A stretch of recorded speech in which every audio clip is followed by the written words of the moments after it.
নমস্কার, আমি রিঙ্কু আরও একটা ব্লগ নিয়ে চলে এসেছি।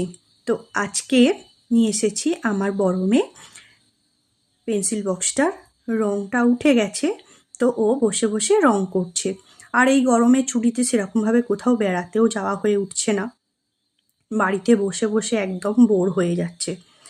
তো বললো, মা আমি পেন্সিল বক্সটায় রং করব, রং তো উঠে গেছে। আমি বললাম হ্যাঁ কর। তো এই যে বসে বসে ও রং করছে। ও ফেব্রিক দিয়ে বা জল রং দিয়ে কাজ করতে পারে। তো ও বসে বসে এই যে রং করছে।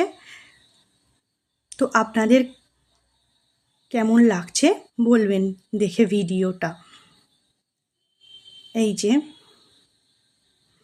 মোটামুটি রং করে ফেলেছে, আর এইটা হচ্ছে কমপ্লিট হয়ে গেছে।